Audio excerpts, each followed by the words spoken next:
Right now on Morning News Now, devastation across the Deep South. Millions of people waking up to the damage from a severe storm that slammed several states with heavy rain, flooding, and tornadoes. And the threat is far from over. We're tracking the conditions in the places still at risk. Also this morning, a renewed debate over reproductive rights after Arizona revives a Civil War-era abortion ban. Did Arizona go too far? Yeah, they did, and that'll be straightened out. And I'm sure that the governor and everybody else are going to bring it back into reason. Well, more reaction as the issue dominates the campaign trail. And a separate abortion ban out of Iowa set to go before that state's Supreme Court today. We're going to break down that case. Plus, warning signs of a widening war in the Middle East. President Biden telling Prime Minister Benjamin Netanyahu that he stands with Israel in the event of any attack by Iran. As calls for a ceasefire in Gaza grow louder. We're going to bring you the latest. And what's in the water? The EPA setting new standards to keep harmful chemicals out of your kitchen faucet. We're going to dive into the new restrictions now in place. Good morning. Good to have you with us. I'm Joe Fryer. Savannah is on assignment. We're going to start with those powerful storms sweeping across the eastern part of the country. This morning, more than 28 million people across the southeast and the mid-Atlantic are at risk for severe weather. The system has already left a destructive footprint. It's responsible for spawning tornadoes across the Deep South, like this one caught on video in Mobile, Alabama. In Louisiana, tornadoes snapped power lines and ripped through homes and businesses. Dozens of people had to be rescued from an apartment complex in Slidell. And in Mississippi, officials say at least one person was killed in the storm, which is also causing widespread flooding all across the region. And there's more to come. Let's bring in NBC News meteorologist Angie Lassman. She's tracking these storms for us. Angie, good morning. Good morning, Joe. It's another active day. We saw, of course, the damage from this storm system yesterday and all of the reports of tornadoes and such. Today, we're watching for more of that heavy rain stretched across much of the eastern third of the country. And we have, like you said, that potential for some of those stronger storms. Right now, the flood watch is coming in at 7 million, but we do have some of these flash flood warnings that have been ongoing across parts of the Florida Panhandle and into southern Georgia all morning long. You can see just how heavy that rain is across that region. We've got rain across the Ohio Valley stretching into parts of the south. That's going to work through the Great Lakes, the Northeast, New England here as we get through the day today. Let's time out this system. There it is. You can see what a mess it is when it comes to the heavy rain. And on top of that, those, of course, strong storms. But as we go through even your evening hours, folks in places like New York City, down through parts of the Appalachians, you'll see that wet weather sticking around for the afternoon commute, not to mention some of the stronger storms that will develop from basically Illinois all the way down to Florida will have that potential. By tomorrow, if you're waiting for this system to leave, well, we're still going to be seeing some lingering effects tomorrow. Some of those wraparound showers around the system. We'll see some of that cooler air working in, and it'll be noticeably blustery for folks across that region, too. Here's the severe threat. 28 million people at risk. The difference between today and yesterday is the threat of tornadoes yesterday was expansive, and that's what we were looking at to be the most probable impact that you would see from that storm system. Today, it looks like the strongest impacts will be those wind gusts, 60 miles per hour or higher, and much of that focused across parts of the Ohio Valley and the southeast. We're going to see that last into at least the evening hours for us tonight. Now, windy conditions are also out there. We've got 42 million people under wind alerts, and it's mainly across the southeast, stretched along the Gulf Coast, Fort Myers, Orlando, Atlanta, Memphis, Shreveport, all included in that, with wind gusts anywhere from 30 to 40, even close to 50 miles per hour. As far north as places like Buffalo and Detroit, you'll be well into the 40 mile per hour range through at least today and potentially even into tomorrow. On top of that, as if we needed another thing to worry about, we know how much rain was impacting folks across parts of the South yesterday. They received a month's worth of rain in a day in some spots. So the flash flood risk, marginal to slight across parts of the mid-Atlantic and the Northeast and even close to the Great Lakes today. We're expecting anywhere from 1 to 3 inches of rain in some of these spots that will receive those higher amounts, so the flooding concern will remain. Reminder not to drive through those flooded roadways. A good reminder there. Another busy day beyond into tomorrow. Thank you so much, Angie. Appreciate it. That controversial decision by the Arizona Supreme Court is having political and legal effects all across the country. Former President Trump is now weighing in on the ruling, which brings back a Civil War-era abortion law. He says it goes too far. NBC News correspondent Dana Griffin has the latest from Arizona. Former President Trump distancing himself from that bombshell Arizona ruling on abortion. Did Arizona go too far? Yeah, they did, and that'll be straightened out. And I'm sure that the governor and everybody else are going to bring it back into reason. The former president criticizing Arizona's revival of the Civil War era ban, adding he won't sign a national ban.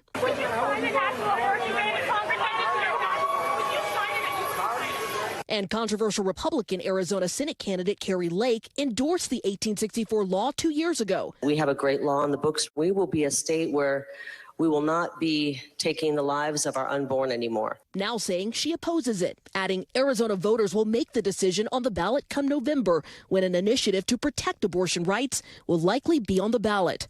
Many Arizona voters differing on abortion stances, but against the total ban. I'm a Christian, but I still believe in the women's right to choose. I'm not for abortion, but I think it's not the place of the state to punish women. President Biden also addressing the ruling. What do you say to the people of Arizona right now who are witnessing a law go in place that dates back to the Civil War era?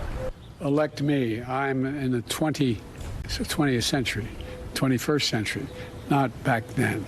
They weren't even a state. Kathy Herod leads the Center for Arizona Policy, which opposes abortion rights. Arizona can be the first in the nation to defeat a radical pro-abortion amendment. It simply goes too far for Arizona voters. Meanwhile, groups like Arizona Abortion Access are working to protect women's right to choose. After the decision came down yesterday, we decided that we just need to get out and be in as many places as we can be. You just signed that, and I see tears in your eyes. Yes. Why? Because I've been in a situation, and I'm lucky to be alive. And you want to have children, and when you find out you can't, and you're in danger, your health is in danger. And I can't imagine the women that are going to be in situations that can't get the care they need. We spoke to voters on both sides. They're galvanized, just like what we saw when Roe v. Wade was overturned. One voter telling me she wants to amend the state constitution not to reflect 1864, but 2024. Back to you. All right, Dana, thank you so much. Let's talk more about the political shockwaves coming out of Arizona with NBC News senior national politics reporter Jonathan Allen. John, good morning. Let's begin with former President Trump, his remarks, which we just heard in Dana's piece. I want to listen to another portion, and we'll talk about it on the other side. So for 52 years, people have wanted to end Roe v. Wade to get it back to the states. We did that. It was an incredible thing, an incredible achievement. We did that, and now the states have it, and the states are putting out what they want. It's the will of the people. So, John, Trump also now saying he would not sign a national abortion ban if he's elected president again. That's reversing positions he took during his first presidency. So is this candidate, Trump, recognizing this issue of abortion is a big threat to him winning the White House? Yeah, if you don't like what President Trump has said most recently about abortion, just wait. Because what we've seen over the course of time is he has changed his position over and over again. You go back to 1999, he said he was very pro-choice. Then he bragged about killing Roe by appointing Supreme Court justices who were against Roe versus Wade.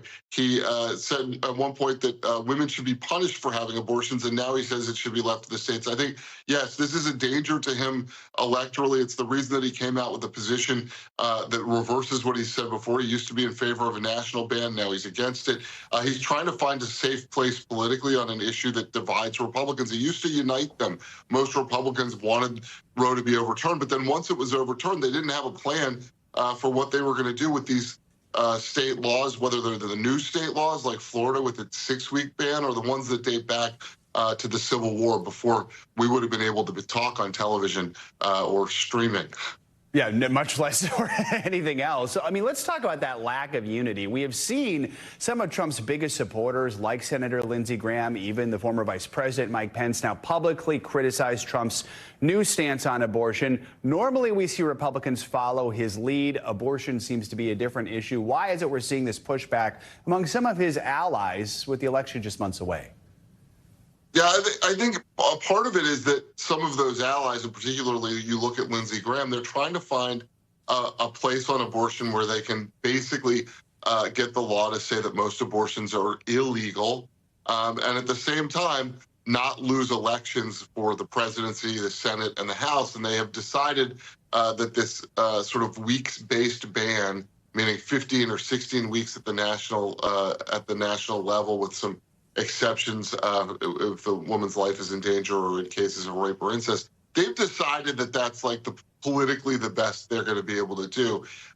It appears to me that Donald Trump disagrees with them.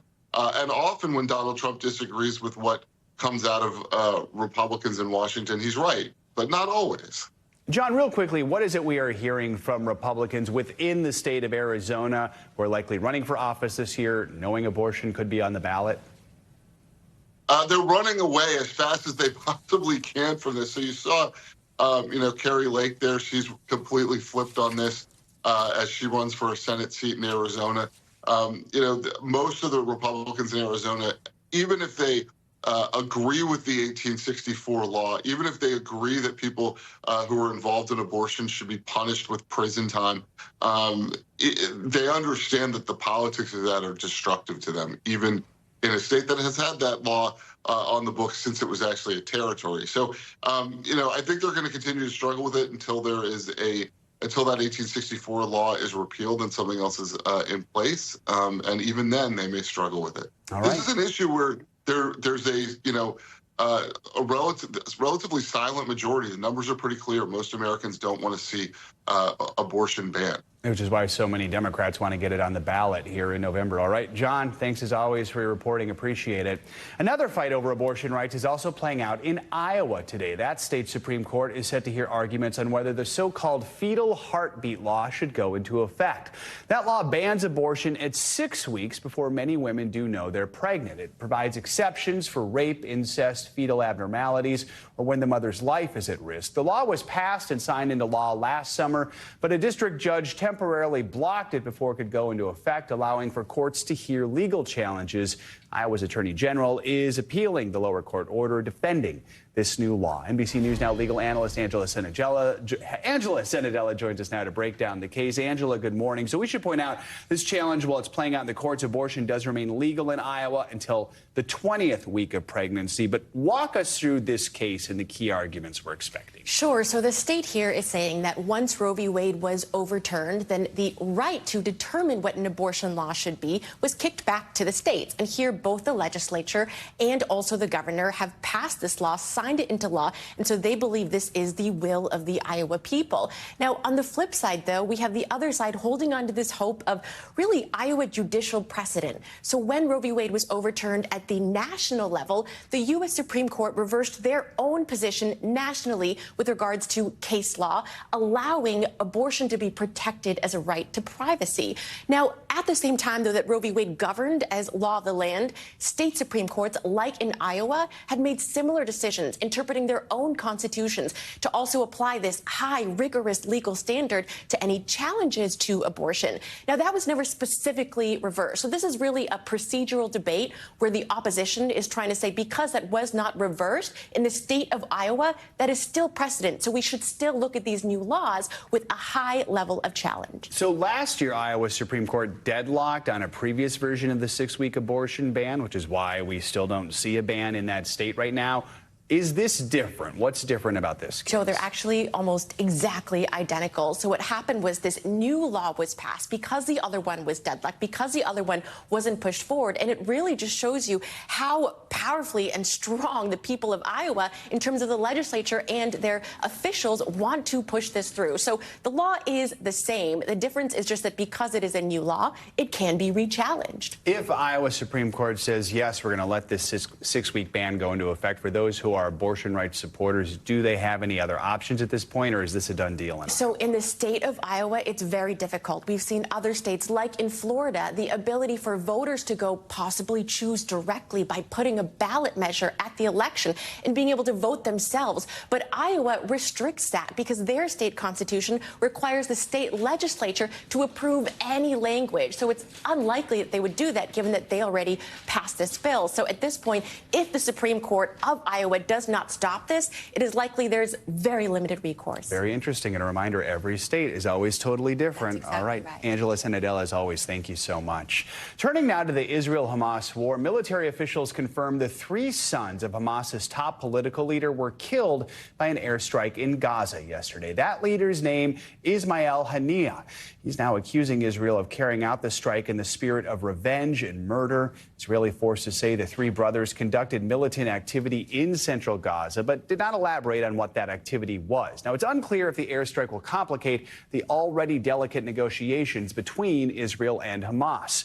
Move comes as the White House continues to pressure Prime Minister Netanyahu to call for a ceasefire.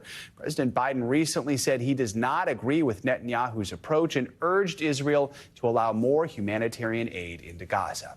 NBC News White House correspondent Ali Rafa joins us now with the latest. Ali, good morning. So earlier this week, we heard President Biden intensify his criticism against Netanyahu over his conduct in this war. But when it comes to this threat posed by Iran, he's offering Israel his full support. Let's take a listen to this comment from the Rose Garden yesterday. They're threatening to launch a significant attack on Israel. As I told Prime Minister Netanyahu, our commitment to Israel's security against these threats from Iran and its proxies is ironclad. Let me say it again, ironclad. We're going to do all we can to protect Israel's security. So, Ali, how is the U.S. preparing for a potential Iranian attack on Israel? Is the U.S. attempting negotiations here to cool down the possibility of any sort of proxy war? Yeah, Joe, good morning. Well, the White House's main goal here is de-escalation. And with this threat from Iran coming against the backdrop, especially of those rising tensions, especially out in the public between President Biden and Prime Minister Netanyahu, President Biden sought to dispel any thinking that there is any rift or break in the alliance between the U.S. and Israel yesterday. He said at that press conference he held alongside the Japanese Prime Minister that Israel, the U.S. support behind Israel is, quote, ironclad. He said the U.S. is doing all it can also to protect Israel's security. And if you'll remember, ever since the Israel-Hamas war began 6 months ago, Israel has been in these tit-for-tat fights with Iranian proxy groups like Hezbollah and the Houthis. And it's still unclear how Iran could initiate this retaliation, whether it could take action independently or whether it could use those proxy groups. But the White House is saying that it's closely monitoring any reports or any public statements coming out of Iran. But at the end of the day, the White House no doubt sees any escalatory retaliation by Iran directly inside Israel as a major escalation in this war, Jeff. A reminder of just how complicated the situation is. You have the Iran situation, but then you have what's happening in Gaza. The president also said yesterday he's been very blunt with Netanyahu about the need to send more humanitarian aid into Gaza. How is Israel responding? Are we seeing more aid getting into the Gaza Strip? Yeah, well, White House officials even say that the president's frustration with Prime Minister Netanyahu has reached a peak in recent weeks. And you'll remember that phone call, that very tense, high-stakes phone call the two shared last week, where the president really set down actionables that he needed to see from Israel to not only protect more civilian life in Gaza, but also to get more humanitarian aid into Gaza. The president telling Prime Minister Netanyahu that if he didn't see those actionables, that the U.S. policy towards Israel would change. And the president yesterday in that press conference suggested that he hadn't seen the full results of those actions from Israel yet. He said he wasn't satisfied with what has been done so far. We do know, though, that some progress has been made, with the U.S. officials saying that more than 1,000 trucks full of humanitarian aid have entered Gaza over the last 3 days. And that's the highest amount that has gone in since the war started 6 months ago. The State Department says that Secretary of State Antony Blinken spoke with the Israeli defense minister about this yesterday, saying in a statement, quote, that Blinken welcomed Israel's recent announcements of urgent steps to facilitate the entry of humanitarian assistance into Gaza and to improve humanitarian deconfliction and coordination, reiterating that incidents such as the strike on World Central Kitchen workers must never reoccur. Still, though, Joe, the White House is waiting for Israel to open another border crossing at Erez, as well as another port to carry more humanitarian aid into Gaza. The White House saying they want to see that happen in the next coming days. Joe. Allie, while we have you and while we're talking about the White House, let's talk about the U.S. economy. President Biden addressed that latest consumer price index report showed that unexpected rise in inflation, 3.5% year over year. Voters already give him low approval marks when it comes to this issue. So what's he saying now? How is this impacting his messaging for his reelection campaign? Yeah, the economy is one issue the president has really struggled with over the last year or so as he runs for re-election. He's even told his aides that he is frustrated by how his economic message hasn't been able to really resonate with voters. Still, though, yesterday, he said that he still stands by his prediction that by the end of the year, the Fed would slash interest rates. Take a listen to what he said. We have dramatically reduced inflation. We're better situated than we were when we took office, where inflation was skyrocketing, and we have a plan to deal with it. The president taking credit for what has been done so far to cut inflation, but he also admitted that there is still a lot of work left to be done, Joe. All right, Allie Raff, a lot to cover this morning. Thank you so much. From the White House to Capitol Hill, a bipartisan group of lawmakers is focusing on anti-Semitism. They've introduced new legislation to address the rising number of hateful incidents we've seen since the war between Israel and Hamas began last October. Data from the Anti-Defamation League shows that anti-Semitic instances in the U.S. reached a record high last year. NBC News congressional correspondent Julie Sirkin joins us now to break down this bill. Julie, let's start with why this bill is being introduced. How much has anti-Semitism risen in the U.S. over these past 6 months, and what are we hearing from leaders in the community? Well, according to the Pew Research Center in a new poll they released earlier this month, Joe, 9 in 10 American Jews feel like anti-Semitism is at its highest ever. This is, of course, in the 6 months since the October 7th Hamas attack on Israel, the Israeli invasion of Gaza that happened afterward. They really feel unsafe. They feel like heightened threats are being logged at them. A lot of Jews also are hiding their identity publicly, not wearing the Magen David, the Star of David necklaces that they would traditionally wear to display their Jewish heritage. I spoke to former Congressman Ted Deutsch. Take a listen to what he had to say. Remember, he's the president now of the American Jewish Committee. Watch. This is a moment of enormous challenge for the Jewish community, and there's great fear in the Jewish community. And it's no longer anecdotal. This used to be something that we talked about. We felt it. But the data now confirms what we all already know, that what used to be a simmering flame has now become a 5-alarm emergency. Anti-Semitism is at an all-time high. Jewish Americans are scared. So this is obviously happening all over the United States, where American Jews are feeling like they are at risk. And this bill, bipartisan bill, aims to address some of that. Yeah, so let's talk about what's in the bill to try and address the problem. Yeah, exactly, Joe. So the bill essentially would create a position, an advisor of sorts to the president. This doesn't just end with the Biden administration. This would be really long term. It would be a special advisor, somebody who's solely focused on the problem of anti-Semitism and how to counter it. You see some of what it does on your screen here. This individual would advise the president. He would also implement a plan. Remember, the administration released a historic 100-step plan last May before the war. Something like that is what this individual would focus on implementing across agencies. You see some of those points as well include demanding that FEMA, the Federal Emergency Management Service, invest support in non-private security options. That's for worship centers, for community centers as well. It also would make May the official Jewish American Heritage Month to try and culminate some of these problems that we're seeing. So this bill, of course, would do a lot. And also, I should mention, is led by Jackie Rosen, who's one of the first Jewish women ever to serve in the Senate, Joe. Julie, while we have you, let's change gears here. House Speaker Mike Johnson is expected to travel to Mar-a-Lago on Friday to visit Trump for what he's calling remarks on election integrity. What more can you tell us about that?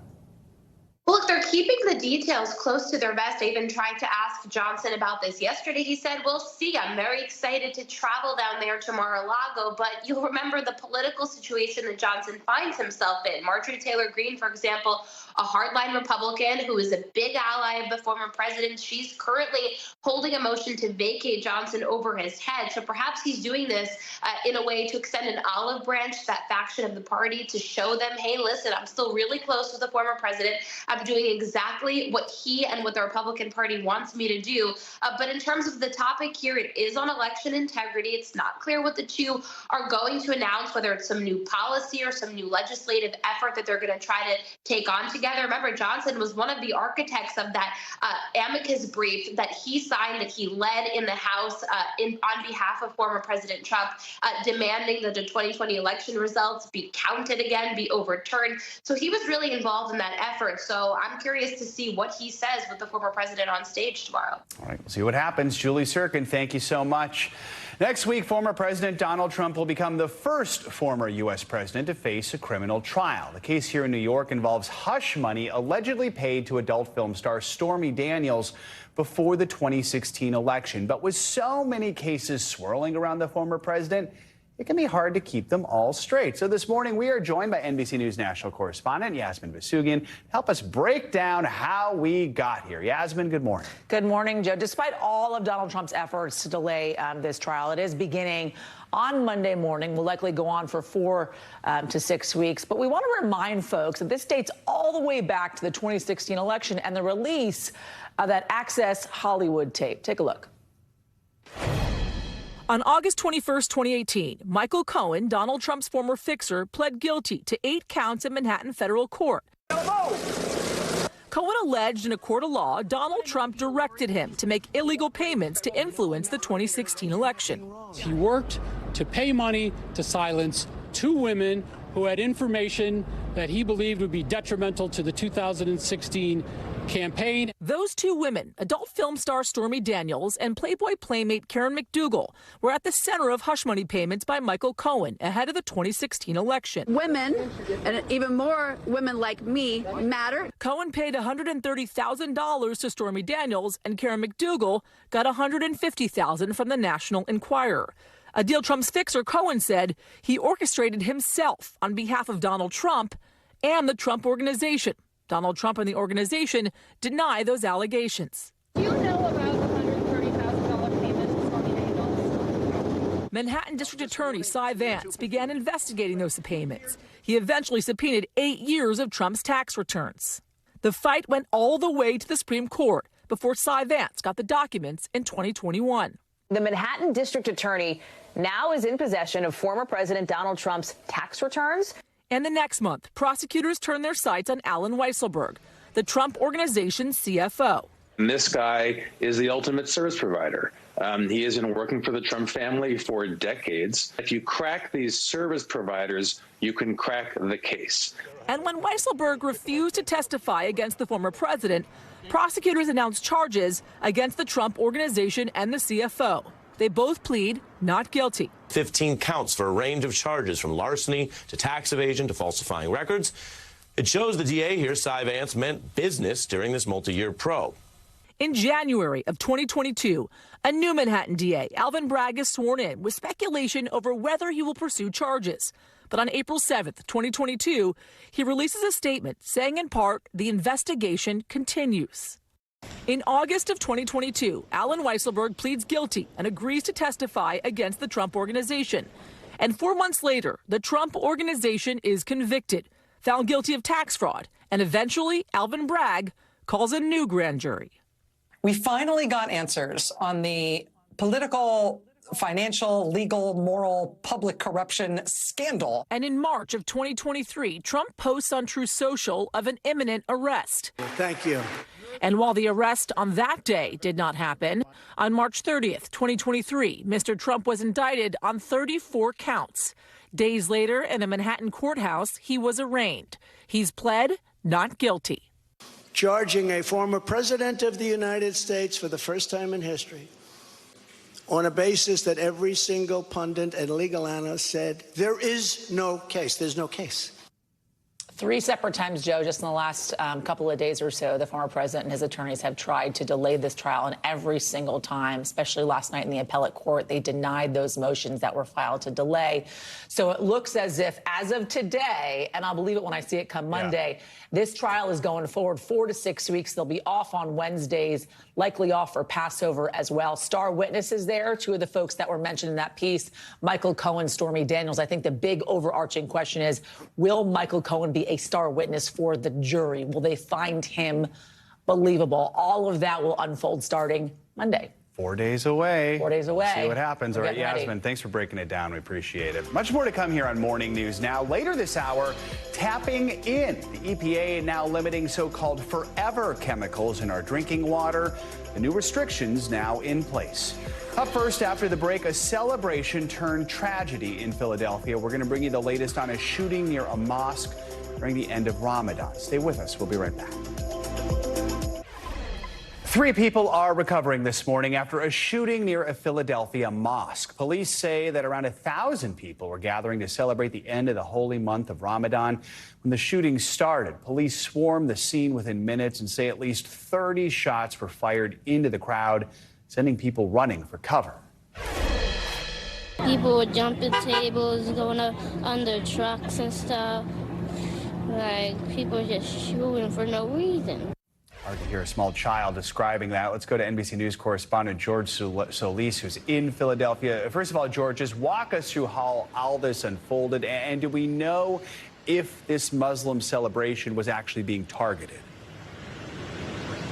Yeah, good morning, Joe. Of course, yeah, one of the most striking things is the number of children that were here. And to answer your question, yeah, police say they don't believe this was targeted, but keep in mind this is still an ongoing investigation. And they say this all started when 2 factions began rivaling with one another and opened fire. And luckily, police were already here because this was a sanctioned event by the city. As you mentioned, about 1,000 people gathering for what was supposed to be a day of celebration marred by violence. And what you had was authorities quickly descending on the scene within minutes and taking into custody, quite frankly, what's remarkable, 4 minors and 1 adult in this shooting. They say they recovered about 5 weapons in total right now. And as you mentioned, 3 people were shot in this horrific tragedy, among them also a minor. We also heard that police in the chaos actually struck a person with their vehicle. That person, fortunately, again, expected to recover as well. So, again, a lot of moving parts here, but we do know a lot of people in this community affected by this tragedy, as you mentioned, sent scattering when those gunshots rang out, Joe. So, George, you mentioned 5 people in custody. What do we know about them? And if police said whether we could see more arrests? Yeah, that's certainly a possibility. We do have their ages. We know a 16-year-old, another 16-year-old, a 15-year-old, that 15-year-old that was shot by police, and a 21-year-old. Again, just striking that you had 4 minors involved in this, and police saying they quickly apprehended some of those minors that were running, again, because they had that police presence here, because they expected this crowd to be quite large. And again, we're talking about 1,000 people in the mosque here, also nearby. Again, just horrific tragedy, and obviously police saying this could have been so much worse, Joe. And George, quickly, what are you hearing from the local Muslim community? Yeah, frankly, they are just stunned. We actually tried to speak to the imam here at the local mosque, who just could not come to words for this tragedy. We saw, again, so many children, so many families just heartbroken. They were shaken, but they are grateful there were no fatalities. They just can't believe that on a day of celebration, something like this would descend in the community. We also briefly heard from Mayor Sherelle Parker, who was reaching out to the Muslim community because, again, this was such a close-to-home event. And obviously, they don't believe it was targeted, but still, just it being in such close proximity really resonates with this community, Joe. Absolutely. All right, George Solis, thank you so much.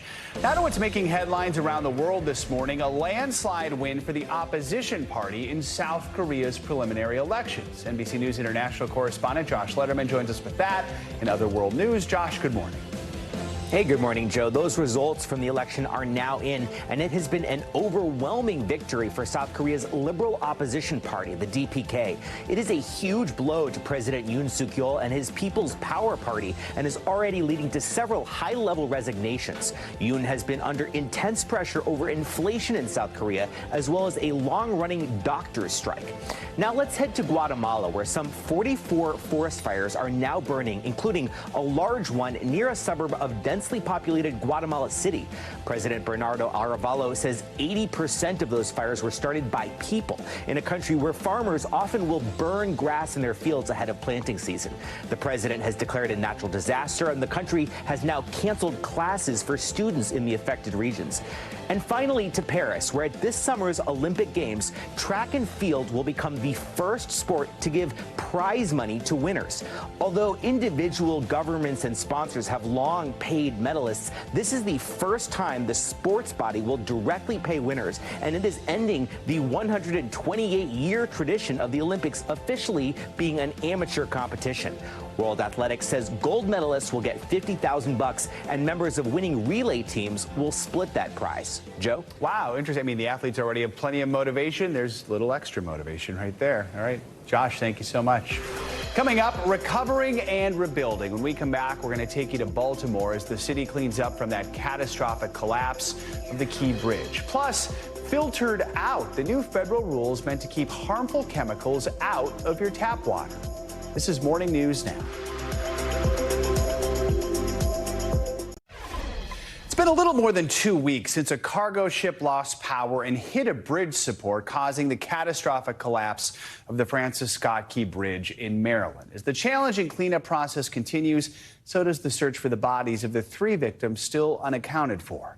Kim Dacey with our affiliate WBAL in Baltimore has this update. We're working around the clock with federal, state, local partners to try to get this port open as quickly as possible. That much is clear when you get up close to the wreckage of the Key Bridge. The U.S. Coast Guard says they've made significant progress removing parts of the bridge and clearing debris under the bridge, but there's still a lot of work to be done. We're surveying underneath the water line. We're also removing parts of the bridge, the debris that you can see, and cutting that above the water line. And we're also engaged in, obviously, trying to find those victims that are still underneath the water. They are 3 men, construction workers who were filling potholes on the bridge at the time of the collapse. Rescue crews think they know the general area they're in, but are having trouble getting to them. It's a complex operation that requires a lot of surveying, and because there's a lot of debris underneath the water line, and we want to make sure the first responders who are diving to recover those individuals are safe as well. Crews are working to remove shipping containers from the dolly and get some of the bridge off the bow to make it lighter in the water. Making the ship a little bit lighter allows for us to do additional surveys underneath the water line and to hopefully free up the vessel so when it's time to move the dolly to a pier space nearby, we can safely do that. Officials admit they're not sure how they will move the dolly. They are facing a lot of unknowns and obstacles, but trying to work as quickly and safely as possible to get the port up and running again. Thanks to Kim Dacey for that report. Right now, officials say the goal is to have the shipping channel fully open by the end of May.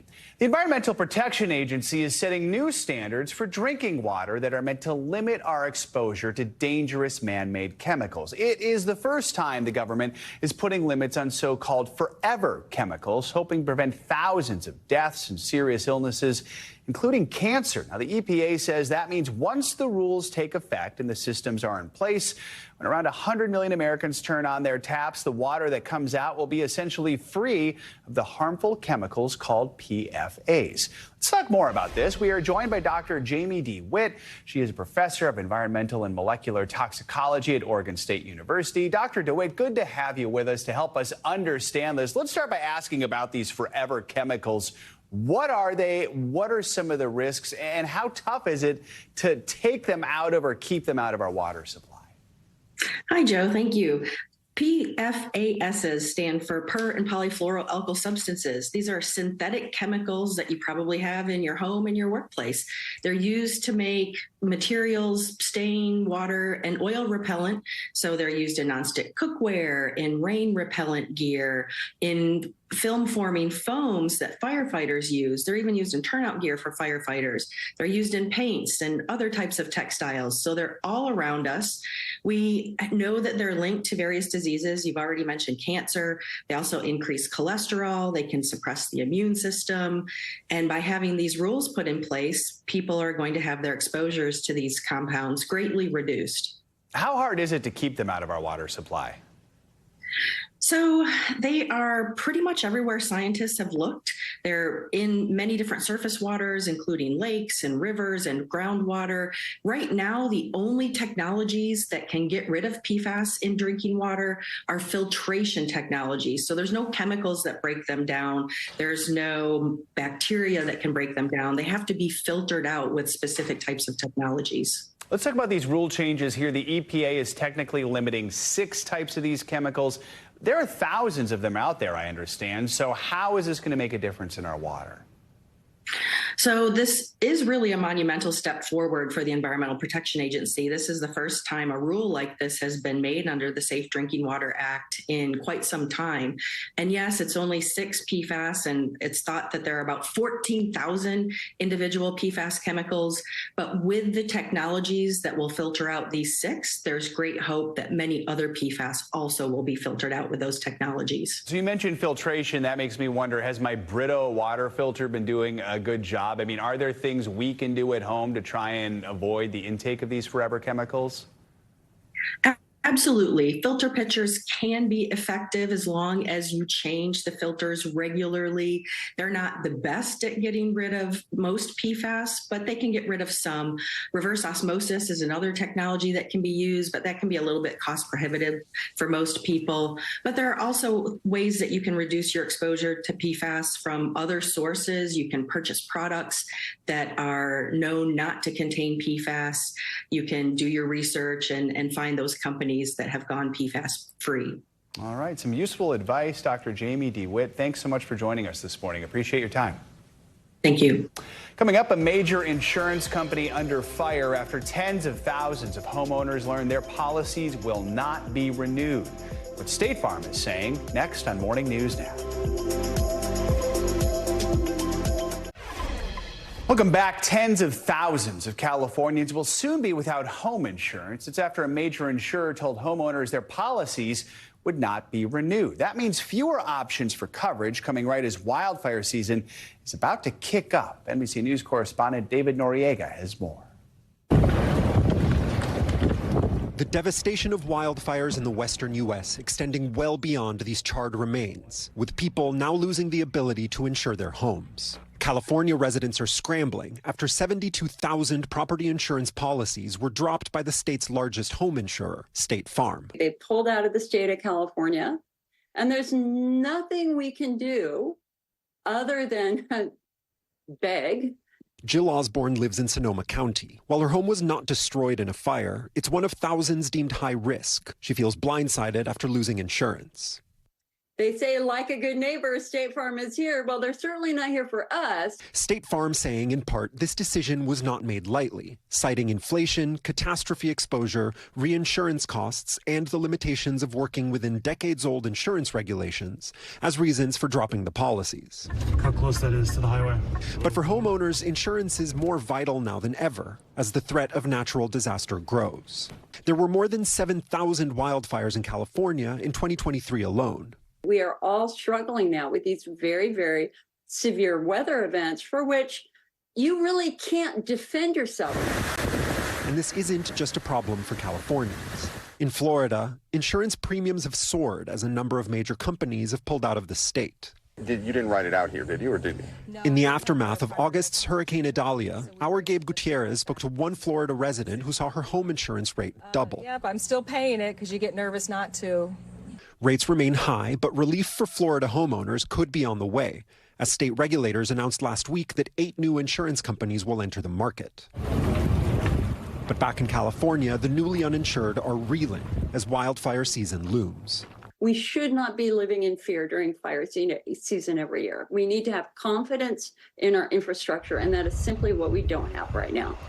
Our thanks to David Noriega for that report. More financial headlines now. It looks like workers at another Apple store are trying to unionize. CNBC's Bertha Coombs joins us with that and other money news. Bertha, good morning.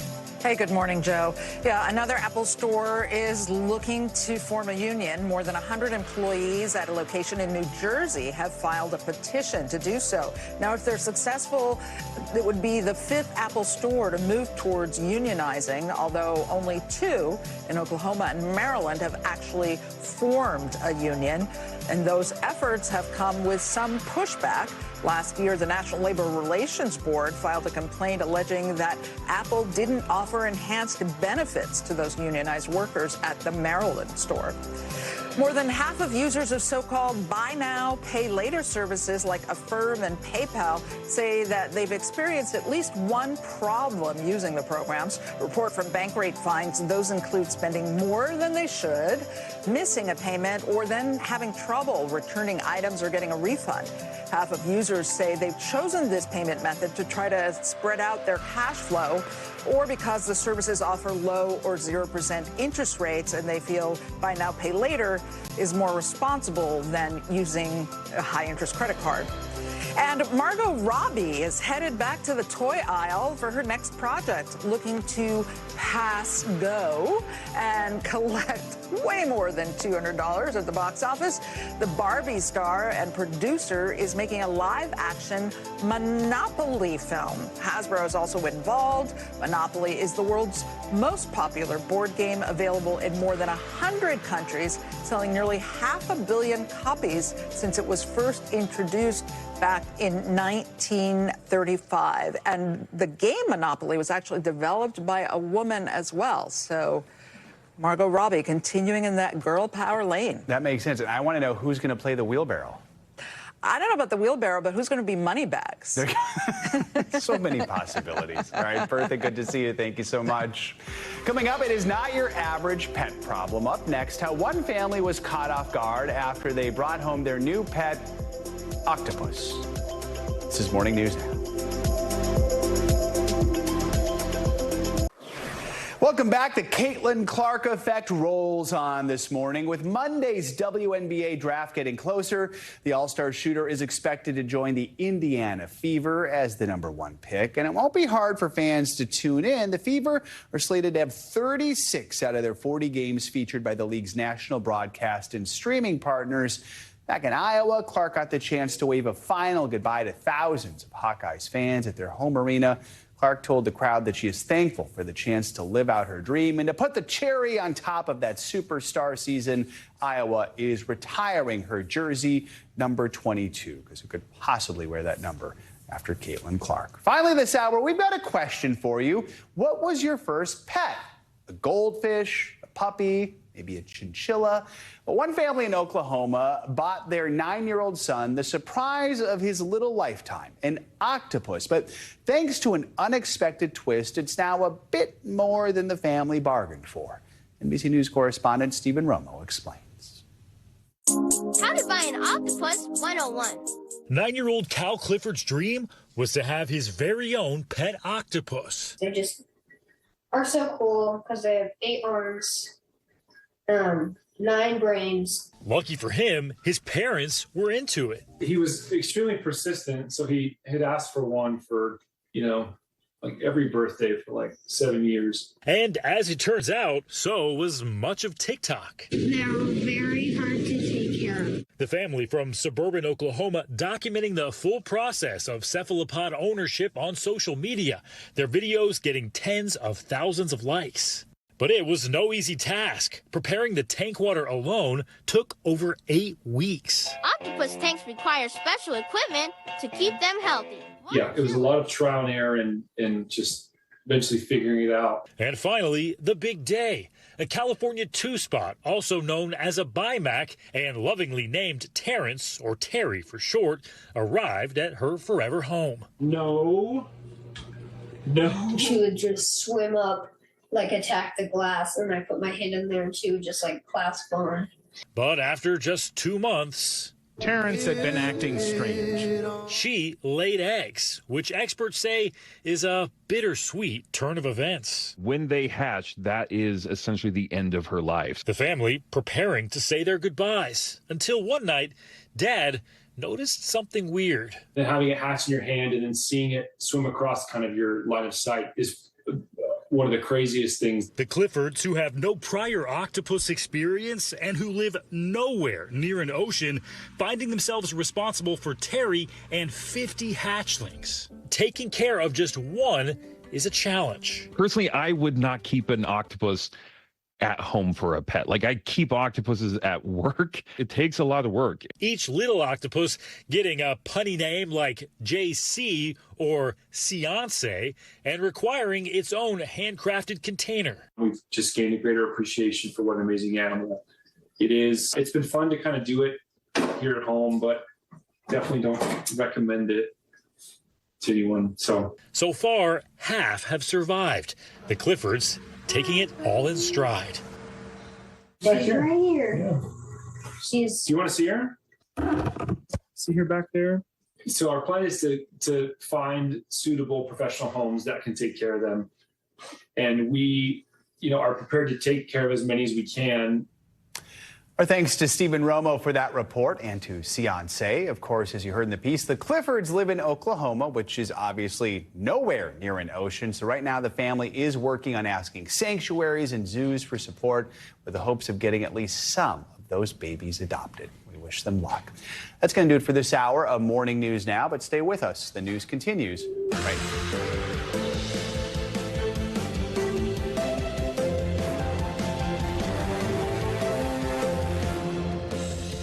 Good Thursday morning. I'm Joe Fryer. Savannah is on assignment. Right now on Morning News Now, we're tracking that massive severe weather system that's tearing across the East Coast.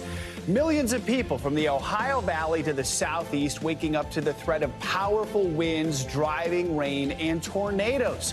Thousands along the Gulf Coast are still without power, with cleanup efforts there now underway. We've got the latest track in just a moment. More fallout from that controversial abortion ruling handed down by Arizona's highest court. The new pushback it's getting from both sides of the aisle as both President Biden and former President Trump slam the controversial 160-year-old ban. We're also watching your wallet this morning. That surprising new inflation report sending Wall Street into a tailspin yesterday. We're breaking down what it all means for your money as those everyday expenses just keep climbing. Plus, gold rush, the precious metal mania that's both intriguing and perplexing Costco shoppers. Is buying a bona fide gold bar at a big box store actually a good investment in 2024? We're going to mine for answers later in the hour. We begin with that massive severe weather system that has been slamming the country for most of the week. Down south, tornadoes touched down along the Gulf Coast. And intense rain and winds left many across several states without power. Angie joins us in just a minute to tell us where the storm is headed next. But first, NBC News correspondent Kathy Park joins us from Slidell, Louisiana, which took a direct hit from a tornado. Kathy, good morning. Hey, Joe, good morning to you. Yeah, here in Slidell, you can see the destruction pretty much at every turn. And we're standing in perhaps one of the hardest hit neighborhoods. Workers actually told me they were inside this building at the height of the storm when in a matter of seconds, debris started flying everywhere. Fortunately, everyone is doing okay. But as you can see, this building is now a total loss. Big tornado. After violent and destructive storms raced through the south, this morning major damage throughout the region. An apparent tornado destroying homes and businesses in Slidell, Louisiana. It sounded like a bomb going off. Construction workers describing the chaos as they sheltered inside this building. First, everything got real dark and the wind got really bad. And then it got quiet, the calm before the storm.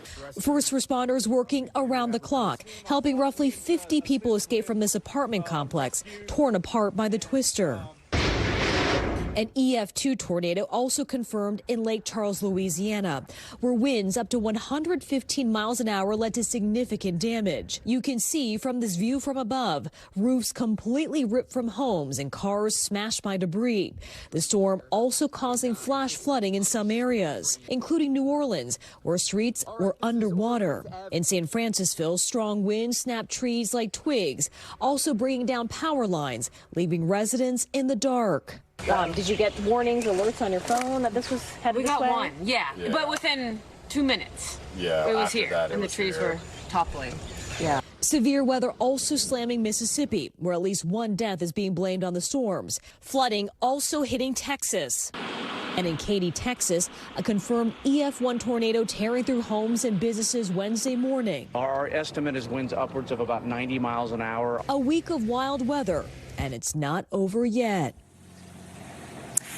And as folks here in Slidell begin the long road to recovery, roughly 25 million Americans between the Ohio Valley and northern Florida, they're in the path of another round of severe weather. Augusta, Georgia will be caught in this as well. As you know, the Masters tournament gets underway today, and officials there are monitoring the weather very closely, Joe. I'm sure they are. All right, Kathy Park, thank you. Let's get more on this storm system from meteorologist Angie Lassman. She's tracking where it is heading now. Angie, good morning. Hey, good morning, Joe. We've got still some impacts that we're going to see from the same storm system before it starts to exit here as we get closer to the weekend. In the meantime, though, a soggy Thursday on tap for a lot of folks. We've got 7 million people under these flood watches. Some of those include flash flood warnings right now that are in place for parts of Florida, the Florida Panhandle, as well as southern Georgia. You can see all of that heavy rain that has been slowly working offshore here as the morning goes on. Still more of that to come, though. Hence, of course, the delay that we've already seen from the Masters. Meanwhile, across parts of the Great Lakes, more of that moisture working in places like Little Rock, Cincinnati, Detroit. You're waking up to some wet roads on your commute this morning. And unfortunately, we'll see some wet roads for the afternoon commute, too. Notice how this system works its way north and east. Sitting right along the East Coast, we'll see plenty of that rain from the Northeast into parts of the Appalachians, the Ohio Valley, and up through the Great Lakes. We're basically going to look for some storms from Illinois to Florida through the day today. Some of those potentially becoming strong to severe. I'll show you that threat here in a moment. But look ahead to Friday. The system will start to exit, but we'll get some of these wraparound showers on the backside of it. That is also going to be ushered in with some cooler and more blustery conditions. It'll be noticeable for folks across that region. Here's the severe weather that I promised. As far as the threat is concerned, 28 million people included in this. The difference between today and yesterday is yesterday we had a really good chance of seeing some strong tornadoes and large tornadoes. Today, the tornado threat is a little lower. It's still there. It's not zero, but we likely will see maybe a couple of tornadoes. The better chance is to see some of these stronger wind gusts, so say 50, 60 miles per hour or higher, and of course some of that hail. It's centered across parts of the Ohio Valley and parts of Florida into Georgia, and that'll be something that we watch here over the next couple of days. Meanwhile, we're going to be watching the wind alerts, too, that end up with 42 million people across parts of the Southeast seeing some gusty conditions today. 30, 40, even close to 50 mile per hour gusts are possible as we get into tomorrow. So that'll be something you'll have to note. Some down trees, maybe some down power lines will all be possible. And we've got to talk about the flash flood risk as well. Plenty of rain in the forecast. We saw it, Joe, with all of that, the soggy conditions that we dealt with yesterday. This system has plenty of moisture to tap into, so won't be surprised if we see some flooding reports once again today. Anywhere from 1 inch to 2 inches of rain is going to be the more widespread amounts. Of course, some isolated spots picking up maybe 3 inches. And this stretches from the Great Lakes through parts of the Northeast, New England here as we get through your Friday. We'll finally start to see this system moving out of the picture and better conditions on the way here as we get into the weekend. A big picture look of your Friday. It's really just parts of the Great Lakes and the Northeast that have troublesome weather. Elsewhere, most of us are going to see plenty of sunshine. We'll see some really nice temperatures across the midsection of the country. It'll feel more like summer than spring. And those summertime highs continue for the middle of the country as we get into your Saturday. Looking at our next storm system out west, that'll move in for Saturday. Lots of sunshine, though, across the southern tier of the country for your Saturday plans. And then by Sunday, that southeast warms stick with us, and we deal with some snow showers once again across parts of the west, and maybe a couple of those kind of scattered showers for interior portions of New England. Right, focusing on the Saturday forecast. Yes, me too. Looking forward to that. All right, Angie, thank you so much. A political storm is brewing in Arizona over abortion rights. Days after that state Supreme Court ruled an abortion ban dating back to the Civil War can now be enforced. That controversial decision has Republicans playing defense once again over abortion, with former President Trump saying he thinks the Arizona court went too far. NBC News Now anchor Hallie Jackson has the latest. Hey there, Joe. Good morning to you. And this morning, Arizona really is the epicenter of this political earthquake, with new fallout statewide and nationally to that ruling banning nearly all abortions in this key battleground. For opponents of the ban, anger now turning to action. In Arizona, a scramble this morning. Shame on you! State Republicans choosing not to vote on an effort to repeal the controversial abortion ban yesterday, met with protests on the House floor. Hold the vote! Hold the vote! It comes after the state's Supreme Court reinstated an 1864 law banning nearly all abortions. No exceptions for rape or incest, only for the life of the mother. And doctors who perform the procedure could face prison time. Even after saying he would leave abortion to the states, former President Trump says this goes too far. That'll be straightened out. I'm sure that the governor and everybody else are going to bring it back into reason. A ban this strict is unpopular in Arizona and unpopular nationwide, a political reality Mr. Trump appears to understand, as he, for the first time this campaign, says he would not support a national abortion ban.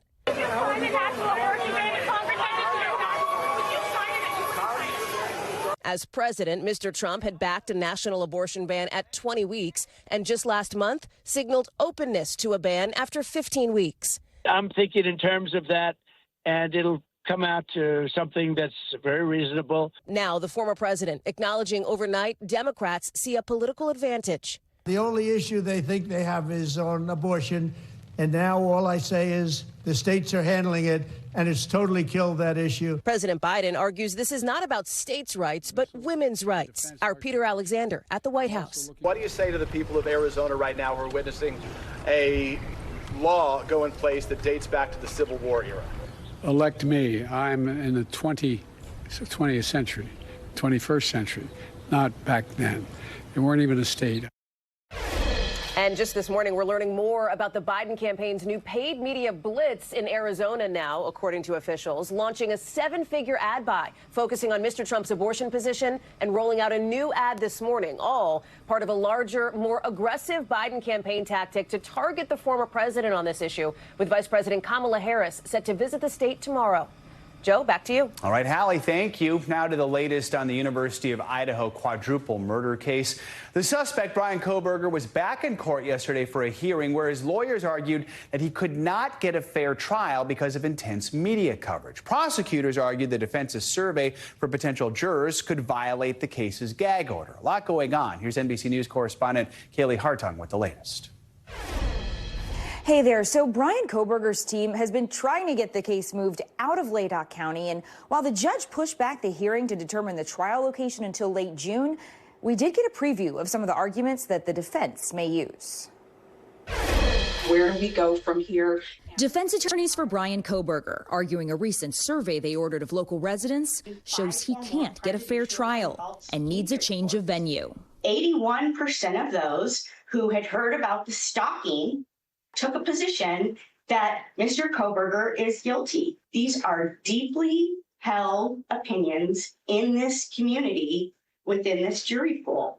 This after prosecutors previously objected to the survey, arguing it violates a gag order in the case.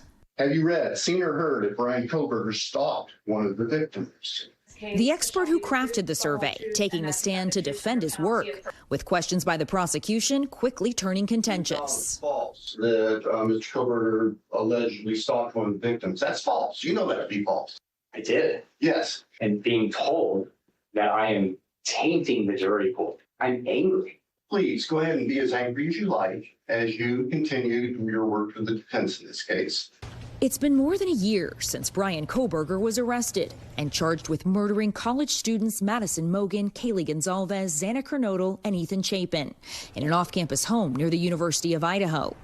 A judge entered a not guilty plea on Kohberger's behalf. Now, as the legal maneuverings over the change of venue question play out, This rape we may never get to try. the victims' families left waiting for their day in court. Kaylee Gonzalez's parents, Steve and Christy, voicing their frustration on the YouTube channel The Interview Room earlier this week. They drag their feet on certain things, and then other things they just go at a speed that nobody really understands. And a lawyer for the Gonzalez family says their frustrations are growing. It's one thing to have a delay every once in a while, but they feel frustrated that it seems like every hearing or every motion, there's continued delays. So no trial date has been set, and the hearing to discuss moving proceedings out of Laydock County have now been pushed back to the end of June. The judge has also not yet decided whether the defense will be allowed to continue with that controversial survey. Another important date to keep an eye on April 17th, next week. That's the deadline for Kohberger's legal team to submit information about his alibi on the night of the murders. Back to you. All right, Kaylee, thank you so much. Let's talk more about this with NBC News legal analyst Danny Savalos. All right, so defense attorneys say this survey shows he can't get a fair trial in this county. Prosecutors are saying, hey, there are some problematic questions that violate the gag order here. Break down the arguments we heard on both sides. 24 hours ago, I took the position, like many, that this survey was problematic, mostly because the defense didn't let the judge or the prosecution apparently know before they conducted it. And there was the possibility it violated the gag order. But after hearing testimony last night, I have been persuaded, and I'll tell you specifically why. And it goes to the state's own argument. They conceded, look, we're okay with a survey. We just don't like the questions that were asked. But what the state did is make that argument, and then they didn't bring their own expert or any other science or anything else to rebut what the defense put on. And the testimony the defense put on essentially established that these questions are used all the time. They are tested. They are backed by science. They're backed by research. Every word is carefully crafted. This is not an intern in some back room like, hey, you know he's innocent and stuff, right? Like, it's not that. These questions are very, very consistent, and they're very carefully designed so as not to create additional bias. And after all, the thinking goes, if they're testing for juror bias out there, then they're not going to add to that bias by asking them questions that they already know the answers to, which are, questions about what's been reported in the media. So these surveys are common, right? This is not an uncommon thing? They're common in high-profile cases. Okay. In the run-of-the-mill robbery, like one of my cases that nobody's ever heard of, I would never use a survey because it's no help to show what people's general idea is about robbery or a DUI or something like that. And the expert talked about that. Everyone's general ideas about crime are not helpful. It's these high-profile cases. Have you heard specifically that, for example, Kohberger, there was a knife found next to one of the victims? Something like that goes to whether or not people have been tainted by media coverage. And by the way, true or false doesn't really matter. And that was the state's big argument. Yeah, that's what I want to ask you about. I mean, first of all, the expert who made the survey testified he feels he didn't contaminate the jury pool. But that's the interesting thing. It didn't make a difference, he said, if the information used to compose the questions, if that information was false. That seems strange to me. It does. But let me try and explain. And again, this is because the expert got on the stand and said, look, the point is, in a sense, I have to ask questions that are both true, and maybe it's more important that I ask the ones that are about false statements. Here's why. I'm testing for pervasive media coverage that has created a bias. So what better way to test that, and this is really me saying this, what better way to test that than to say, well, have you heard about things that are false? Because those may be more important if a juror has been reading the paper. And by the way, the defense made the point that the genesis of these facts came from the state, not the defense, because they released the affidavit of probable cause. And then from there, the media took it, and they didn't disseminate the affidavit. They did reporting. They did analysis. People like me got on the air and just waxed eloquently about their thoughts about the case. That's all part of what they're testing, not the facts, but what has gotten out there through the media and what has gotten into the minds of individual potential jurors. Let's talk about something else Kaylee reported about. This process is moving very slowly. We're not even going to know about this change of venue issue till, June? We hear some of the frustration from the families. What's next here? How odd is it that it's moving this slow, or is this what you would expect with a high-profile case like this? High-profile cases move slowly. And look, nothing against Judge Judge, who's presiding over this case. He's the kind of judge that, look, at the end of the trial, he's nice to everybody, he's respectful. But judges like that often also have a hard time bringing down the hammer and moving things along. Judge Judge might be one of those judges that might add a couple extra months onto the case just because he's so considerate and listening to everybody's side, giving everyone a chance to be heard. And look, judges like that are a good thing, but they can add some time onto the case. And this is a high-profile case. They all take a long time. We're covering several trials that are in the news that, because they're high-profile, take longer. After all, if this was a run-of-the-mill case, we wouldn't even be talking about a venue change. It wouldn't even come up because in a non-high-profile case, you don't care about pervasive pretrial publicity because there is none. This is an example of an issue that's been injected into the case because it's high-profile that will necessarily extend the life of this case. What are the odds we see a change of venue, do you think? I actually think two things. I think that the defense has made a compelling argument. They've come loaded for bear. They've got an expert. Doesn't seem like the state has their own expert. And these cases are often battle of the experts. But honestly, in Idaho, I'm not so sure a change of the venue is even that bad for the prosecution. In a way, they could not oppose this. And really, who in Idaho, who in the United States, who in the world hasn't heard of this case? All right, Danny Savalas, appreciate your expertise as always. Thank you so much. Much more to come on this hour of Morning News Now, including Costco's latest hit with consumers. No, it's not that $1.50 hot dog. It's literal gold. But is it a smart investment play to get your precious metals in a big box store? And we're going to stay on your money this morning with that concerning inflation report that rocked Wall Street yesterday. Your everyday expenses still ticking up. So when might we see some relief? We're going to break down the data next.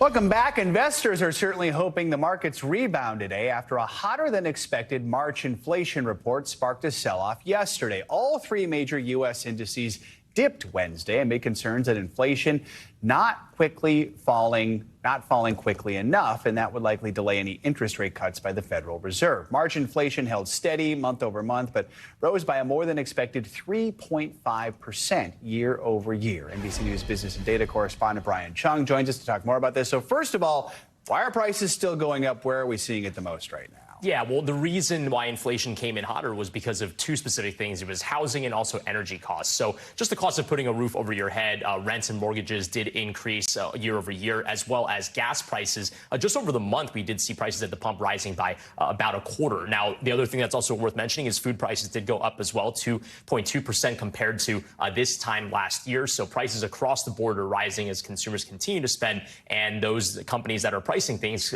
continue to try to take advantage. There were some positive areas, though, right, where prices are falling? There were some areas that, like, for example, in dairy products. You remember eggs this time last year, right? They were skyrocketing. $1 million for a carton, right? You had to be a millionaire to buy eggs. It's a lot cheaper now. Yeah. But other things did get cheaper as well when you think about airline fares. So that's certainly some welcome news. And broadly speaking, yes, inflation did go up, but we have to remember that wages are outpacing inflation. That's a development that began around this time last year, which has been welcome news despite the high headline numbers that we've been talking about. So we got minutes from the last Fed meeting. Yeah. How worried are they about inflation right now not going down fast enough? And what does this all mean for our interest rates? Yeah, they're certainly worried about it because when you take a look at just the yearly rate of inflation, again, how much are prices increasing on a yearly basis? It's been bouncing north of 3% for the last 6 months or so. Now, the issue is that the Federal Reserve's target is somewhere closer to 2%. So this last mile of getting inflation down to their goal is really the issue here. And that's the reason why, with that inflation report yesterday, a little bit hotter than expected, the Federal Reserve is likely expected to wait even a little bit more on eventually cutting interest rates. Remember, they were raising interest rates, then they held them at the high level. Could they begin cutting? Some investors were saying maybe that could happen in June. But after yesterday's disappointing report, investors are now saying that might not happen until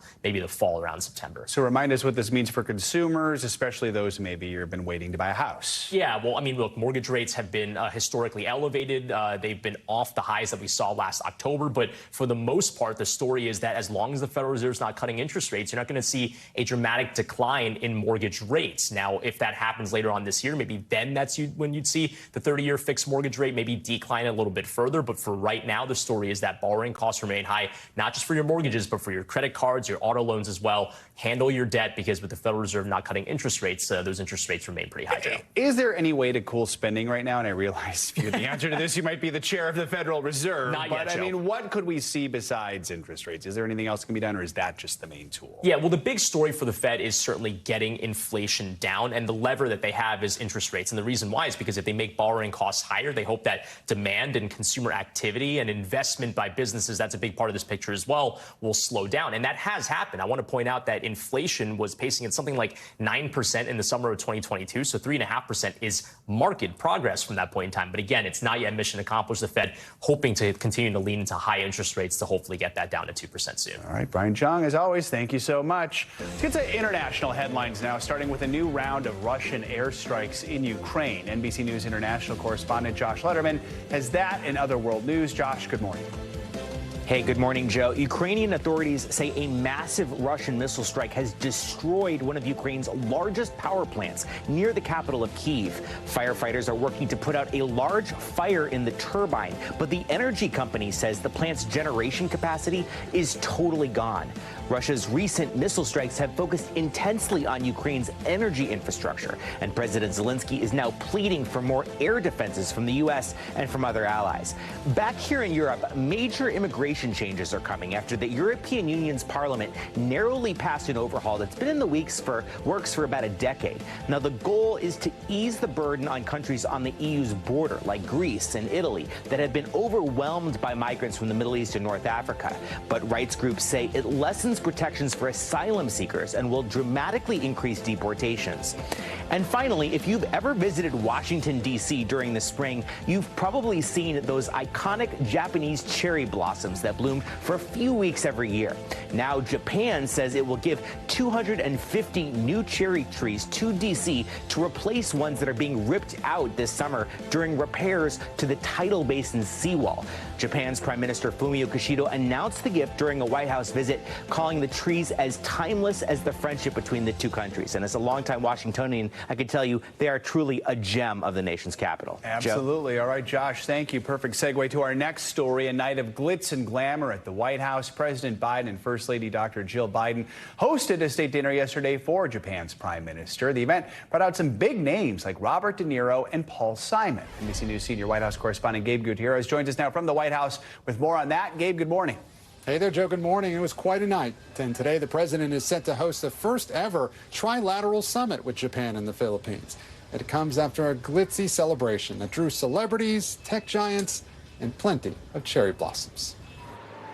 Overnight, pomp and pageantry as President Biden welcomed Japan's Prime Minister Fumio Kishida to the White House for the fifth state dinner of his term. To the same future we share. Cheers. There were big-name guests, including Bill and Hillary Clinton, tech giants Jeff Bezos and Tim Cook, and even Robert De Niro. We stand at an inflection point where the decisions we make now are going to determine the course of the future for decades to come. The White House decked out in decorations. The theme?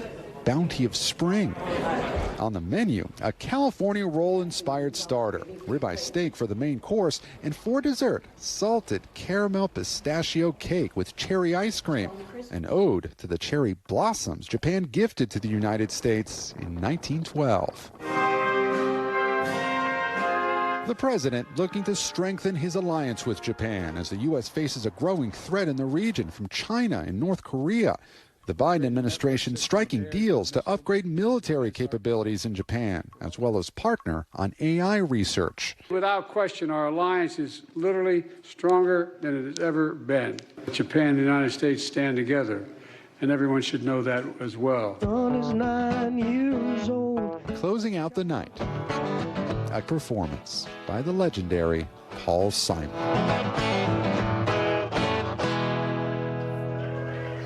Paul Simon, always a good show. And by the way, that dessert looked pretty good. And today, Joe, the Japanese Prime Minister is set to deliver an address to a joint meeting of Congress. Back to you. All right, Gabe, thank you so much.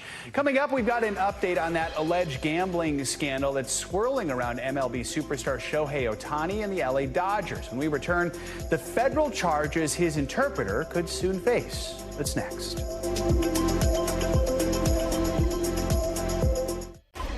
Welcome back. Dallas police have issued an arrest warrant for Kansas City Chiefs star Rashee Rice. The 23-year-old Super Bowl champion faces 8 charges in connection to a high-speed crash that was caught on camera. NBC News correspondent Morgan Chesky is in Dallas following this story.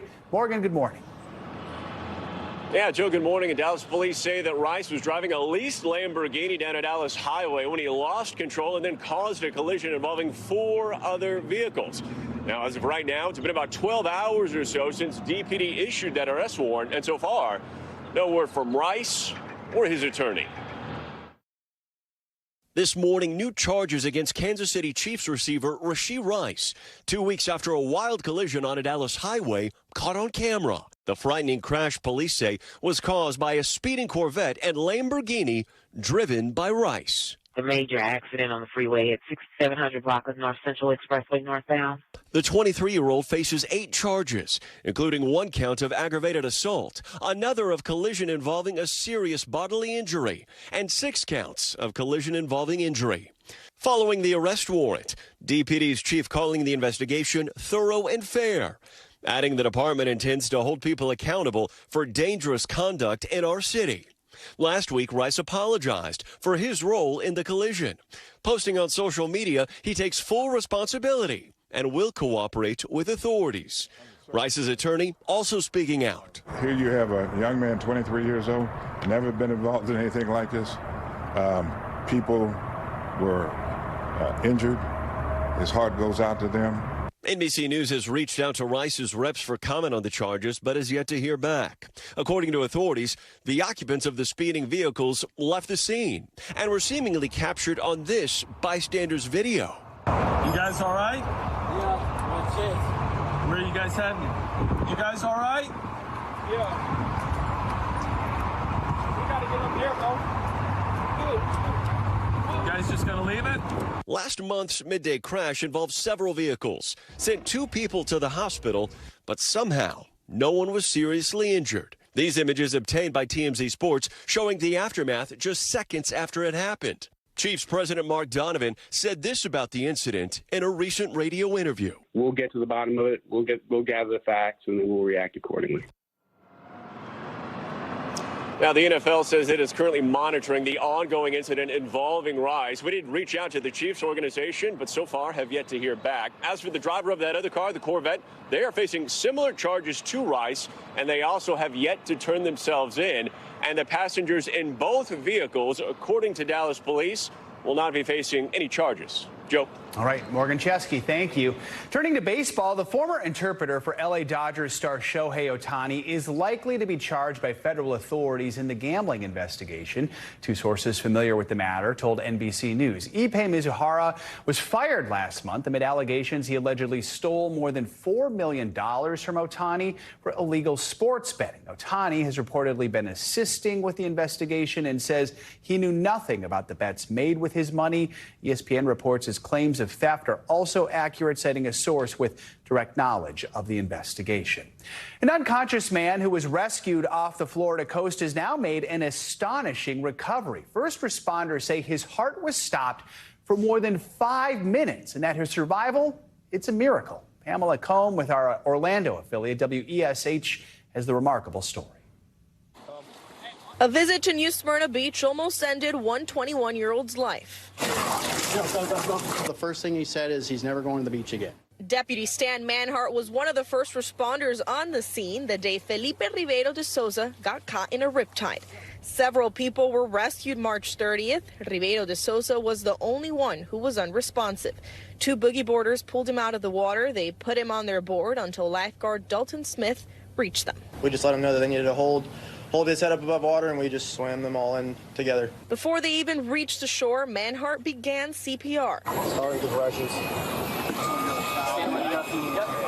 And while still on the board, deputies were trying to save the man's life. With the patient being slippery, the board being wet, they were able to maintain the patient on the board and doing very effective CPR. Eventually, Ribeiro de Souza was handed off to the New Smyrna Fire Department, and they still had the tough job of getting his pulse back. With saltwater drownings, what happens is when the salt water enters the lungs, you have a major fluid shift in the body, so that it creates pulmonary edema.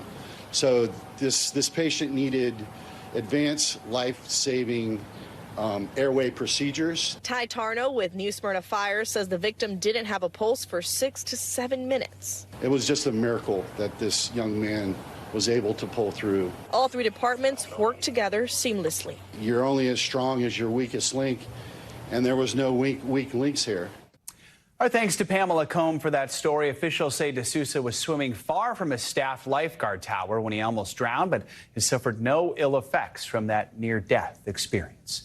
Coming up, college aid is shaping up to be anything but this year, with a FAFSA fiasco proving to be another unwelcome test for prospective students and their families. But experts say there is some good news for filers this morning. What you need to know, that's next. Back with a warning for incoming college students requesting financial aid through FAFSA. College aid officials say that ongoing delays are extending schools' timelines for offering grants and loans. This all comes as the White House rolls out another plan to provide debt relief to millions of borrowers. Gordon Severson with our affiliate KARE 11 in Minneapolis explains. How frustrating has this whole thing been for everyone involved? Yeah, I mean, it's been extremely frustrating. There's just been so many glitches and errors. Amanda Justin says students and parents are dealing with a lot of stress these days. She works with Achieve Twin Cities, a nonprofit that helps high school students in Minneapolis and St. Paul Public Schools prepare for college. There's already just a lot of anxiety and a lot of stress that goes into senior year. And so it's just like 10 times more this year. College readiness experts say the good news is a lot of the glitches filling out the FAFSA form have been fixed, so most students and parents can get in and fill everything out. Justin says many colleges and universities are now receiving those filled out forms. But according to the National Association of Student Financial Aid Administrators, about 40% of the forms have errors that need to be fixed. They're just scrambling right now to catch up and to start at least making financial aid offers for that 60% of students they can. And they're waiting to hear more from the Department of Education about when they can go ahead and make the rest of those financial aid offers to students, because they know students have been waiting a long time. Senior policy analyst Jill Dejan says students who fall into the 60% group could receive financial aid offers as early as this week or later this month. The remaining 40% will have to wait until their form is fixed. We're hoping that the corrections process will open very soon, within hopefully this week. But Dejan says the correction process could take a few weeks, so many students may not receive a financial aid offer until after the May 1st deadline, when most schools want a final decision from students. Dejan says many schools have extended that deadline to help students out. Meanwhile, President Biden has announced a new plan to help students who already graduated pay off their debt. Going after those people who have had debt for decades, whose debt has continued to grow and grow and grow despite making payments on it. The Biden administration says their new plan will provide debt relief to more than 30 million borrowers. Dejan says this plan is different than the administration's previous plan that was rejected by the Supreme Court last year. It uses a different law, and it's more focused on a smaller group of borrowers. I think it's reasonable to be hopeful, but I think it's also realistic to expect that something could pop up. So a lot of uncertainty in higher education right now, but advisors are hoping very soon incoming students and borrowers will have the answers they're looking for. We're all, I think, in this together, which I don't know if that's good or bad, but that's where we're at.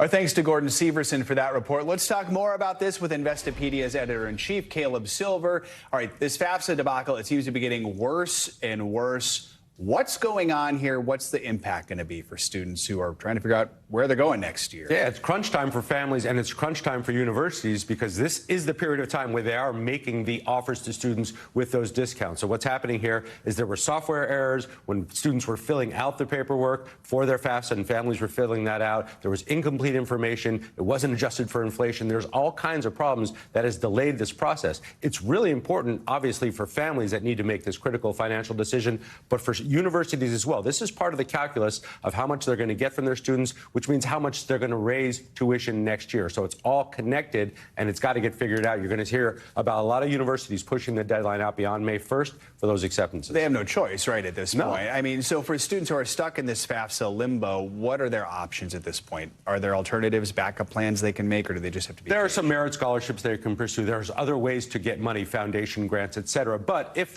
a university has accepted you or your student, then they want you. So it's important to stay in touch with the admissions office and say, I know there are delays. I just want you to know I'm still interested. I'm still here. My paperwork's ready. Let me know when I can go. So students and universities are already kind of matched up in this process. It's just the numbers they need to figure out. But if you're weighing multiple decisions and looking at different financial offers and waiting for that information, you're going to have to wait a little bit longer to make the decision. Tough for families that are trying to plan the fall and beyond. But schools are obviously going to want to wait, too, because they need the students. They need the students, and they've accepted these students. They've made the match. Now it's about getting the money right. Let's talk about one more thing making headlines. That's folks who've already gone to college. They've got that debt racked up. What should they know about President Biden's new plan to provide debt relief to more than 30 million borrowers? How does it compare with the plan the Supreme Court knocked down in the past? This is different, right? Yeah, this is different. This is for older borrowers who have been paying back their loans for a long period of time. You have to meet various criteria for this. You have to have been paying back your loans a long time. You have to have maybe gone to one of those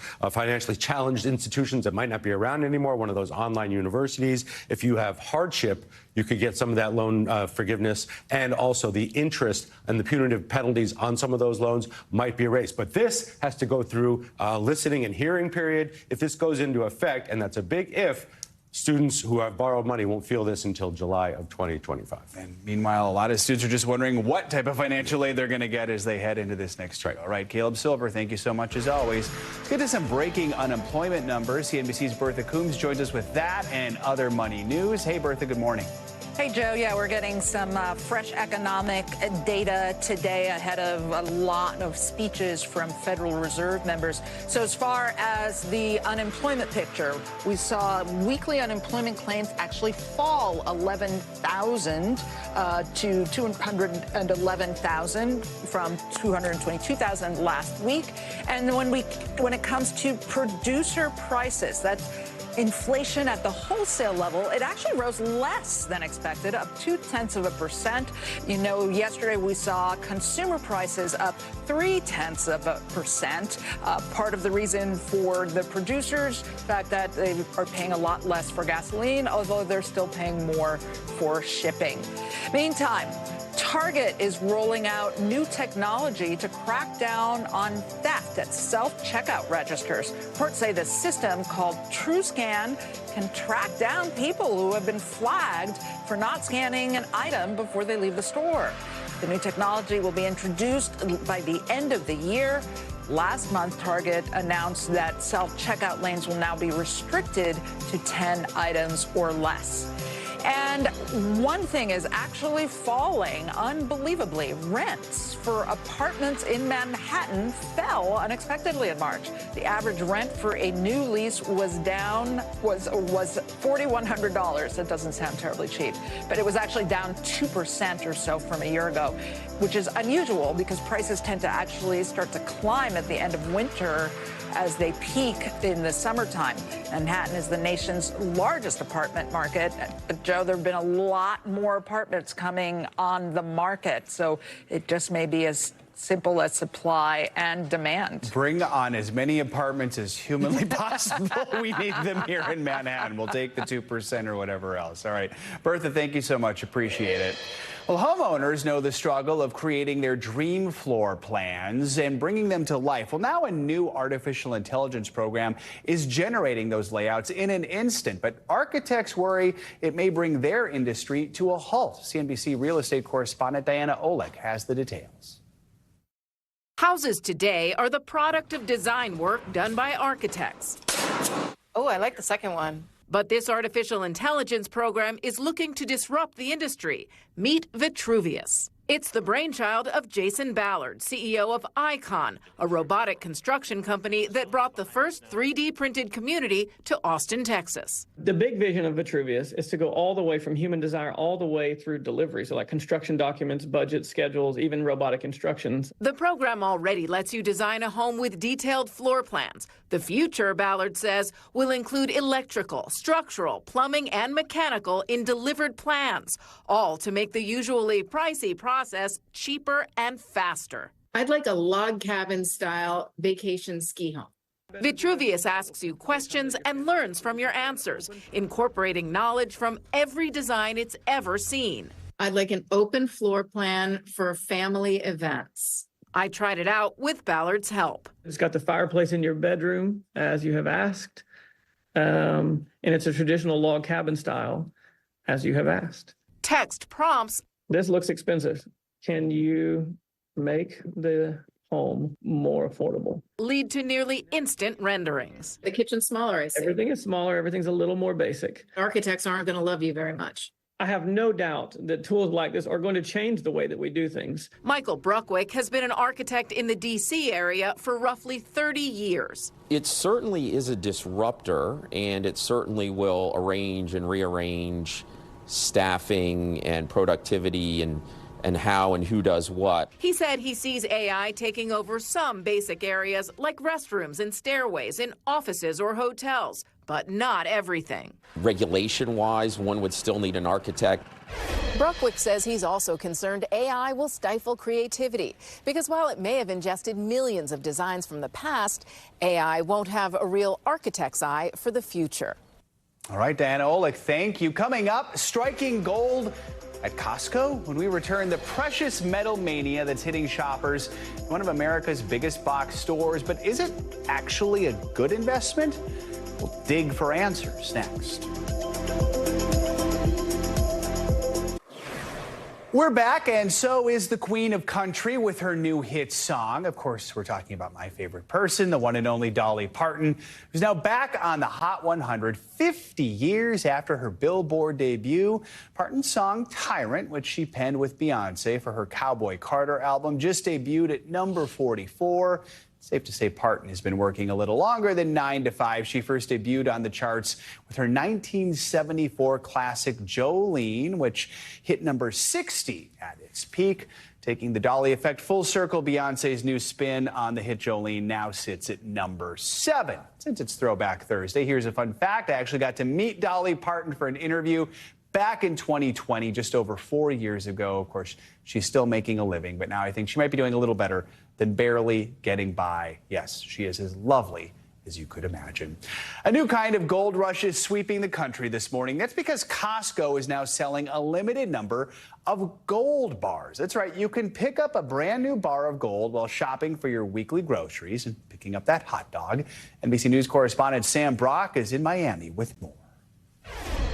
There appears to be a bonanza right now on golds at Costco. The chain started selling gold bars late last summer, and in less than a year already, according to one estimate, they're selling between $100 and $200 million worth of gold bars every single month. Now, the question, of course, is this a good investment? We dug in to find out. There was a time when the search for gold involved 49ers with shovels and pickaxes. And later, men in straw hats sifting through creek beds with pans and a dream. But what if all that hard work was as comical as the famed Seinfeld skit? That's gold, Jerry. Gold! Now at your neighborhood Costco. Wow. Look at this. You can grab onto that golden dream, which financial influencer Humphrey Yang just did for $2,359. I filled out the merchandise pickup slip, brought it to checkout, and then just waited anxiously until an employee brought it to me. The 1-ounce bar made of nearly pure 24-karat gold even comes in this nondescript packaging. But the big money question, why would anyone do this? You know, I think people have always been really interested in gold. Maybe right now it's making some headlines because of it being available in Costco. But people in general are always asking me, hey, is gold a great place to kind of to save your money or park your money in? As it turns out, gold is up more than 13% this year, while the S&P 500 has gained around 8.5%. Precious metals are a popular hedge during times of high inflation and global instability. I think as an investment, it's not a bad deal. They are selling these things for a very low premium. It's only basically 2% above the price of spot gold. It wouldn't be where I would put my entire nest egg.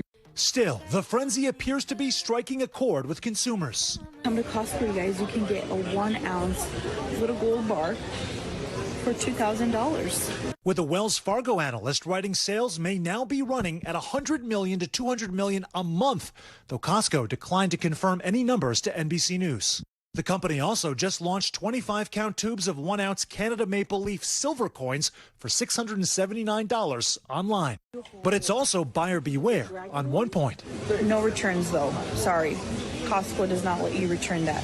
Getting your money back, should you choose to sell, might be challenging, with gold shops unlikely to give you the best deal. Is it practical? I don't know, right? Like, I'm not going to take this gold bar and go to the Apple store and try to buy a MacBook with it. But it is kind of interesting to kind of have something of physical, tangible nature in your possession. Pirate medallion. Many of us. This is Aztec gold. Who are just looking to scratch that pirate itch. There's a golden opportunity at one of the most popular stores on dry land. The craze at Costco is in fact so elevated right now that many of the locations are sold out of gold bars as people online posting videos to social media describing the hunt to try to find them. We were successful in trying to order online this morning if you have a membership, but the reality is Costco is capping the number you can buy at 5, which would set you back about $12,000 right now. Sam Brock, NBC News. Back to you. All right, Sam, thank you so much. Appreciate it. That is going to do it for this hour of Morning News Now, but stick with us. The news continues right now. Thanks for watching. Stay updated about breaking news and top stories on the NBC News app or follow us on social media.